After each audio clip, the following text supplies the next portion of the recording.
Oh, this one has got it all. I'm Jon Caldara, president of the Independence Institute and your devil's advocate. We got booze, we got regulation, we got everything. All right. Here's the purpose of the show today, is that I've got a few friends that really have lived the American dream, and I wanted to hear some of their stories, because I keep hearing about how easy it is to make money in this country and how there's no problems. I don't think we understand quite the risks it takes. And so, my favorite topic, booze. Maureen Schaffer, founder of Coyote Gold. Glad to have you here. Thanks, John. Glad to be here. All right. You're an engineer. That's right. You're a mom of like 15 kids. 5 kids, close enough. Same thing. Married to a former congressman. That's right. Really sorry about that. Deserve a medal, yeah. And you used to make some good margaritas. I did, yeah. Tell me about them. Well, I had a recipe that I made just for my own personal enjoyment and for friends, and I need to say right away that I have a business partner who he and I concocted this margarita recipe together. Yeah, I don't care about him. It just took off. People loved it, and everybody said, wow, this is great. Where can you get it? You got invited to a lot of parties. We did. Right. We were very popular.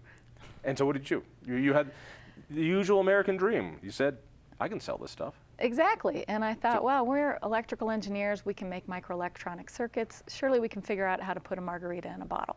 So back in 2005, we actually about a year earlier, we started thinking about the business plan and how would you go about this. And then we thought we had our ducks in a row. That in 2005 we incorporated, started Rest and Relaxation LLC, a misnomer, and wanted to produce the margarita. We thought it would take a year to get the product to market, but it actually took 3 years to figure out and get through all the regulations and red tape. Was it 3 years because you guys couldn't get your crap together, that you didn't know how to actually make enough of it and put it into a bottle? You couldn't find somebody to sell you the plastic bottles, or what? No, well, there were a lot of pieces. I mean, it's not easy. I mean, everything you see there, I mean, the labels, the cap, the bottles, those are all different suppliers. The case box and all the ingredients that go in there. The tequila comes from Mexico, you know, so we have to deal with international regulations. By the way, what's really cool about this, it's ready. You don't have to mix it. Yeah. Let me just show you how this works. Anyway, keep going. So we had a lot of pieces to pull together, but those were the easy parts. The hard part was figuring out what kind of licenses we needed to make sure we were doing it legal, how to buy alcohol in bulk, how to do all the things that needed to be done in order to bring it to market. We had to get government approval of our label, of our formula, state registrations in every state we wanted to sell in, state licenses in every state. I mean, it's a long list. For 3 years, what did you pay? What did you pay to get this going? Well, in sweat equity, I mean, you really can't put a price on that. You know, I worked for 3 years without having a product to market, meaning nothing to sell, meaning zero income. So in other words, you needed to have enough income for 3 years. That's right. In order to sponge off my husband for 3 years. Sponge off your very wealthy husband. Yes, yeah, I know him well. You're a wealthy husband for 3 years, but you planned for only 1 year. How much money did it take? How much money up front? Let's say that that didn't cost you anything, because you're a kept woman. You got plenty. You have no other things to do. How much did it cost in order to get the first bottle sold? You know, I don't know that I can give you that exact number. Me and my business partner and I invested tens of thousands of dollars. We did that on the cheap. In other words, we had to, we did a lot of things that probably other people would have paid to have done for them. If you're Seagrams or somebody else, you have people for that. You know, even to the point where we had our original label and logo designed by my business partner's son. So we did things. I love stories like that, because it's homemade, it's Colorado, it's, you know, you've got a better product, you wanted to sell it. When you called up the state of Colorado, you told me this once, you got a guy who the liquor enforcement division. And you said, I've got this great product, I'm going to do this. Right, and all I wanted to know was, what are the steps that I need to go in the state of Colorado, go through to do it right and keep it legal? And because you go on the website and so forth, and it's very circular, let's say, in terms of the information that you get. So, but basically he said, oh, I hear from people like you all the time. They've got the next best margarita, the next best this drink. They all go away sooner or later. And I said, why? He said, well, either it's too much money or just too much time and they give up.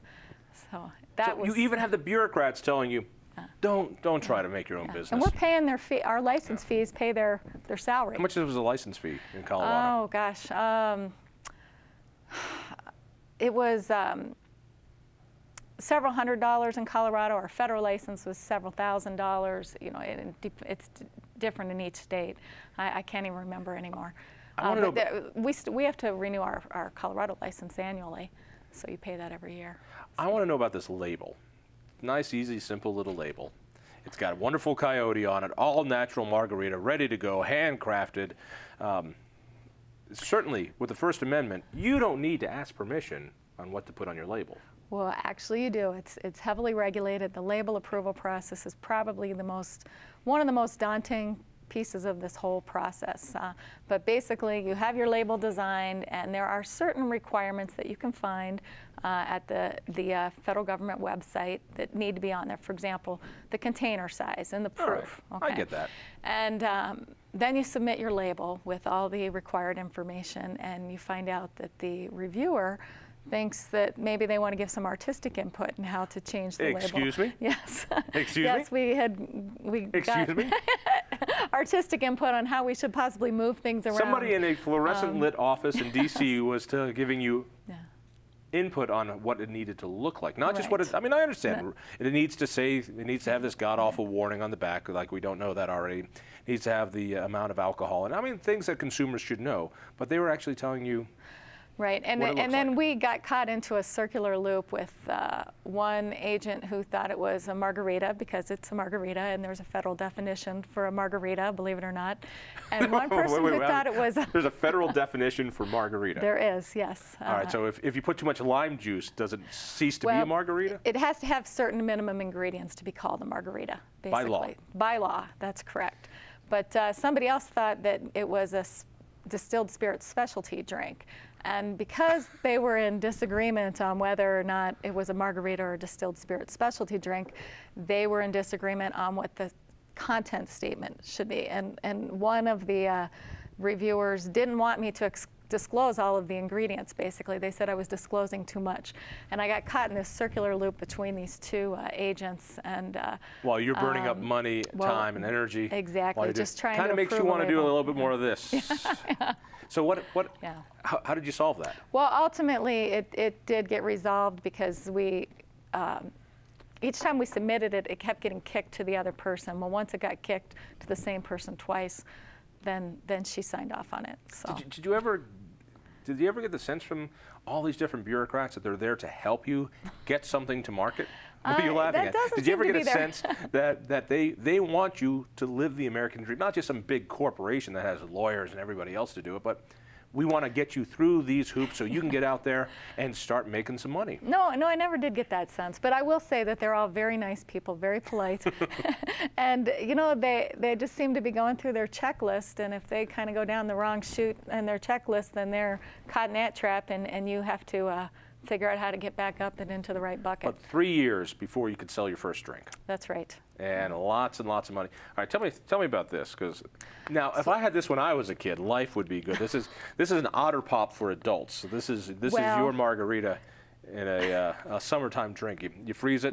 And you serve That's right. It's most people, or a lot of people, like their margaritas frozen, and so we've come out with a convenient way to do that.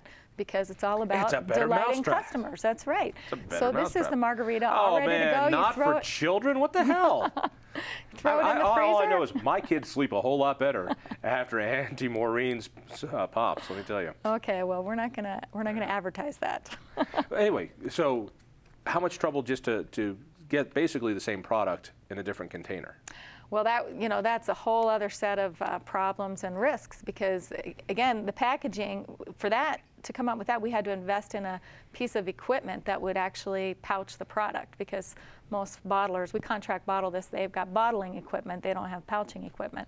So we had to design that whole package in conjunction with the equipment supplier in order to be able to actually create the pouch. And then we had to put out the money to pay for the equipment, because our bottler wasn't going to do that for our product. You had to put out the money for the thing before you got the approval.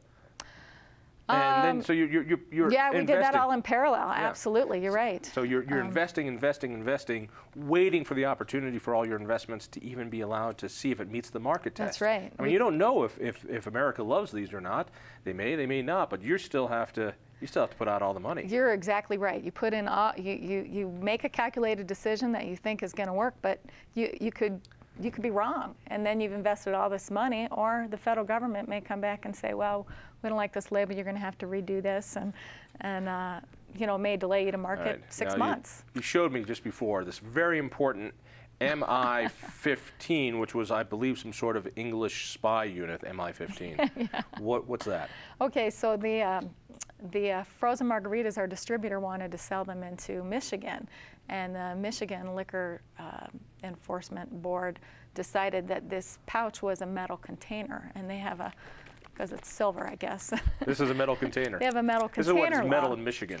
So in order to sell these into Michigan, we actually had to invest in a couple $100s in buying some stamping characters and stamp this Michigan redemption 15 cents on every one of these pouches. Now, in Michigan, they have these machines where you can put cans in and out come your 15 cents. Well, you can't put a soft-sided pouch into one of these machines. But that's what we had to do to be able to sell in Michigan. And then not long after we did that, so our bottler then, of course, had to start stamping things for Michigan. Now we've got 2 different inventories. Only this stuff can go to Michigan. The stuff that was before Michigan can't go to Michigan. But since then, and this all has happened in the last month, they decided it's not a metal container after all. And so we no longer, we've stopped the pouches, or the stamping of the pouches, so you've got a collector's item there. Oh, really? This is going on eBay tonight. Yeah, but there are other states, Maine and Vermont are 2 of them, that if we go into those states, we'll probably have to do something similar. Let's wrap this up. I mean, you've now got, what, 7 years of your life wrapped up into a product. Oh, don't tell it that way. Hey, it's less than your marriage. Yeah. Think about it that way. Wrapped up in this, and it took so many years just to even bring it to the real test of will it survive in the marketplace. I mean, did you have any idea what you were in for? Not just the market test, but the bureaucracy to wait 3 years of your life just to sell a better product. Absolutely not. It was, you know, it has all grown into, in some ways, a positive things in that the product is doing well, but the whole business has grown into a lot more work and technicality, paperwork, filings, and so forth than I ever would have dreamed when I first said, hey, how hard can it be to put a margarita in a bottle? How hard can it be? All right. You may hate me, you may love me, you might hate my politics, but I tell you, this is a good margarita. Coyote Gold, you can get it in all sorts of liquor stores throughout Colorado. Right. Or just come to my office. There's always a bottle under the desk. Maureen Schaffer, thank you so much. Thanks, John. I'm glad the business is finally doing well despite the government. Yep. Well, we are too. All right. Next up, another one of these stories. We'll drink to it. Stay tuned.